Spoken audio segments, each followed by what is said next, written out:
നമസ്കാരം സുഹൃത്തുക്കളെ.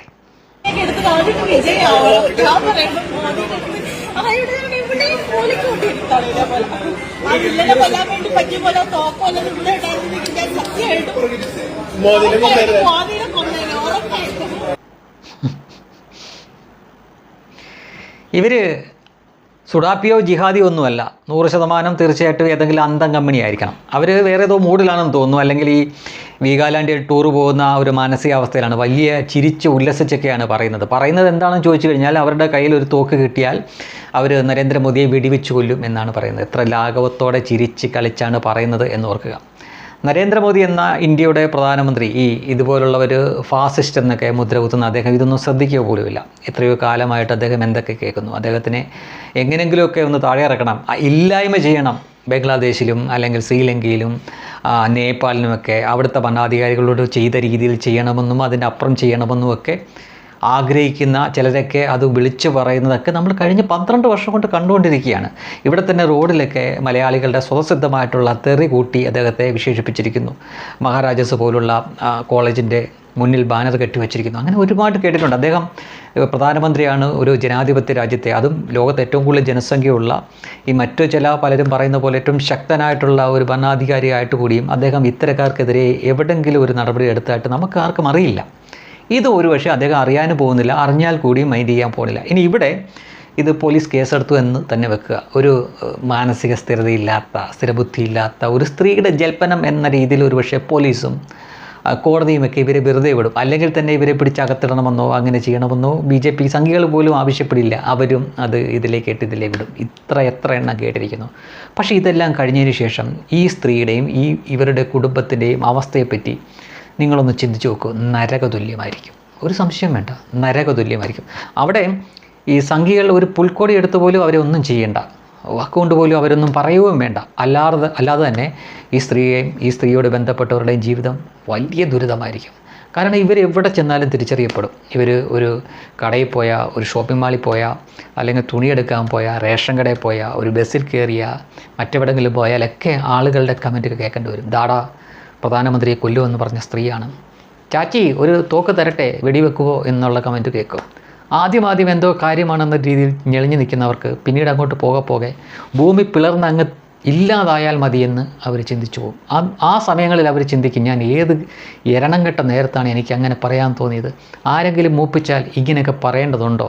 അപ്പം ഇവരൊക്കെ ഇങ്ങനെ പറയുമ്പോൾ എന്താണ് അതിന് എന്തെങ്കിലും ഒരു നീതീകരണം വേണ്ടേ? എന്ത് കാരണം കൊണ്ടാണ് നിങ്ങൾ ഇന്ത്യയുടെ പ്രധാനമന്ത്രിയെ ഇങ്ങനെ ചെയ്യണം എന്ന് പറയുന്നത്? നിങ്ങൾ ആലോചിച്ച് നോക്കൂ. 140 കോടി ജനസംഖ്യയുള്ള ഇന്ത്യ മഹാരാജ്യത്ത് അദ്ദേഹം നൂലിൽ കെട്ടി ഇറങ്ങിയതല്ല പാർലമെൻറ്റിൽ പ്രധാനമന്ത്രിയായിട്ടിരിക്കുന്നത്, തുടർച്ചയായിട്ടിരിക്കുന്നത്. അങ്ങനെയല്ല. ഇവിടെ വ്യവസ്ഥാപിതമായ രീതിയിൽ ഇവിടെ തെരഞ്ഞെടുപ്പ് കമ്മീഷൻ തെരഞ്ഞെടുപ്പ് നടത്തി എല്ലാ രാഷ്ട്രീയ പാർട്ടിക്കാരെയും ബോധിപ്പിച്ച് തന്നെയാണ് തെരഞ്ഞെടുപ്പ് നടത്തി അതിൻ്റെ ഫലം വന്ന് ഔദ്യോഗികമായിട്ട് തന്നെ അംഗീകരിക്കപ്പെട്ടാണ് അദ്ദേഹം ആ സ്ഥാനത്തിരിക്കുന്നത്. അല്ലാതെ എല്ലാ ജനങ്ങളെയും ബന്ദിയാക്കി വെച്ചിട്ട് ഞാൻ ഈ രാജ്യത്തിൻ്റെ പ്രധാനമന്ത്രിയാണ് എന്ന് പറഞ്ഞ് കയറിയിരിക്കുന്ന ആളല്ല അദ്ദേഹം. അദ്ദേഹത്തിനെ ഇവിടുത്തെ ജനങ്ങളാണ് പ്രധാനമന്ത്രിയാക്കിയിരിക്കുന്നത്. 140 കോടി ജനസംഖ്യയുള്ള എല്ലാവർക്കും ഒന്നും വോട്ടവകാശമില്ല, 18 വയസ്സ് തികഞ്ഞവർക്കാണ്. എങ്കിൽ കൂടി ഏതാണ്ട് 100 കോടിക്കടുത്ത്, അതിൽ 80 കോടി ഇതിൽ വോട്ട് ചെയ്യുന്നുണ്ട് എന്ന് കരുതുക. അതിൽ കുറഞ്ഞ പക്ഷം 30 കോടി ജനങ്ങൾക്കെങ്കിലും അദ്ദേഹം പ്രധാനമന്ത്രി ആയിരിക്കുന്നത് ഇഷ്ടമാണ്. ആ 30 കോടി എന്ന് പറയുമ്പോൾ തന്നെ യൂറോപ്പിൻ്റെ എല്ലാം കൂടെ ചേർന്നാൽ പോലും അത്രയും വരില്ല. അപ്പോൾ അത്രയേറെ ആളുകൾ ഇഷ്ടപ്പെടുകയും വോട്ട് ചെയ്ത് പ്രധാനമന്ത്രിയാക്കി വെച്ചിരിക്കുന്ന ഒരു വ്യക്തിയെ പറ്റിയാണ് എത്ര ലാഘവത്തോടെ ചിരിച്ച് കളിച്ചാണ് ഈ സ്ത്രീ പറയുന്നത്. പക്ഷേ അവർക്ക് അതിൻ്റെ ഭവിഷ്യത്ത് അറിയില്ല. അവർ ജീവിത അവസാനം വരെ ഇതിൻ്റെ തിക്ത ഫലങ്ങൾ അവർ അനുഭവിക്കും. അവരൊരു ബാങ്കിൽ ചെല്ലുമ്പോൾ, അവരൊരു പഞ്ചായത്ത് ഓഫീസിൽ ചെല്ലുമ്പോൾ, റേഷൻ കടയിൽ ചെല്ലുമ്പോൾ, അല്ലെങ്കിൽ അവർക്ക് ന്യായമായിട്ട് കിട്ടേണ്ട ഒരു ആനുകൂല്യങ്ങൾക്ക് വേണ്ടിയിട്ടൊക്കെ ചെല്ലുമ്പോൾ അവരൊരു പക്ഷേ തിരസ്കരിക്കപ്പെടാൻ സാധ്യതയുണ്ട്. അവർക്ക് പ്രായപൂർത്തിയായിട്ടുള്ള മകനുണ്ടെങ്കിൽ അവനൊരു ജോലിക്ക് വേണ്ടി പോകുമ്പോൾ നിൻ്റെ അമ്മയല്ലേ പ്രധാനമന്ത്രിയെ കൊല്ലുമെന്ന് പറഞ്ഞ സ്ത്രീ എന്നൊക്കെ ഉള്ളൊരു ചോദ്യം കേൾക്കുമ്പോൾ, അല്ലെങ്കിൽ ഇതുപോലുള്ള ആളുകളെ ആരെങ്കിലുമൊക്കെ ജോലിക്ക് എടുക്കുമ്പോൾ എത്ര ദുരിതമായിരിക്കും. ഇതുപോലുള്ള ആളുകളെ പാർട്ടിക്ക് വേണ്ടിയിട്ട്, അവരുടെ പാർട്ടിക്ക് വേണ്ടിയിട്ട് ഇങ്ങനെ പറഞ്ഞു എന്ന് വെച്ചാലും ആ പാർട്ടിക്കാർ എത്ര നാൾ ഇവരെ സംരക്ഷിക്കും? ഈ ഒച്ചയും ബഹളവും അങ്കലാപ്പും എല്ലാം കഴിയുമ്പോൾ അവരവരുടെ മൂടും തട്ടി അവരുടെ പാട് നോക്കിപ്പോവും. പിന്നീട് മുഴുവൻ തിക്തഫലവും അനുഭവിക്കേണ്ട ഈ സ്ത്രീയാണ്.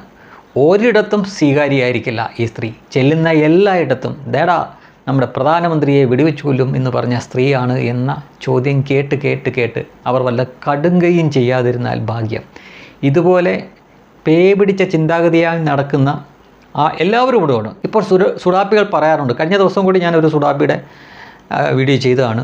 പാർലമെൻറ്റ് കത്തിക്കണമെന്നും നമ്മുടെ ഭരണഘടന നശിപ്പിക്കണമെന്നൊക്കെ പറഞ്ഞിട്ടാണ് സുപ്രീം കോടതിയൊക്കെ തല്ലി തീർക്കണമെന്നാണ് അവൻ പറഞ്ഞിരിക്കുന്നത്. അതിനുശേഷം അവൻ മാപ്പ് വന്നിട്ടുണ്ട്. അത് വീഡിയോ ഞാൻ ഉടൻ തന്നെ ചെയ്യുന്നുണ്ട്.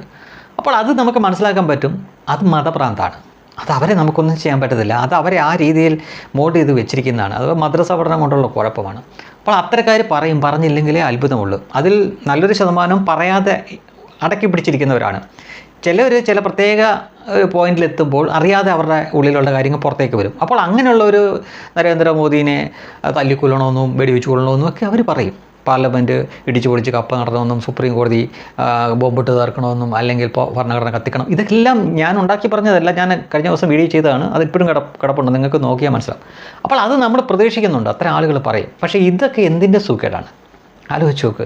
അവരോട് നരേന്ദ്രമോദി എന്ന വ്യക്തി അല്ലെങ്കിൽ പ്രധാനമന്ത്രി ആയിരിക്കുന്ന വ്യക്തി എന്ത് ദ്രോഹമാണ് ചെയ്തത്? 12 വർഷമായി ആ മനുഷ്യൻ ഭരിക്കാൻ തുടങ്ങിയിട്ട്. ഏതൊരു വ്യക്തിക്കാണ് അത് തീർച്ചയായിട്ടും ചിലർക്ക് ബുദ്ധിമുട്ടുണ്ടാക്കിയിട്ടുണ്ട്. കള്ളപ്പണക്കാർക്ക് ബുദ്ധിമുട്ടുണ്ടാക്കിയിട്ടുണ്ട്. നമുക്കറിയാം, ഇവിടെ ഒരു സമയത്ത് റിയൽ എസ്റ്റേറ്റ് ബിസിനസ് എന്നൊക്കെ പറഞ്ഞ് നടന്നിരുന്ന കുറേ ടീമുകളെയൊക്കെ അറിയാം. പെട്ടെന്നൊരു സുപ്രഭാതം കൊണ്ട് കാശുകാരാകുകയാണ്. മനസ്സിലായോ? കള്ളപ്പണം ഉണ്ടായിരുന്നു, കള്ളനോട്ടുണ്ടായിരുന്നു.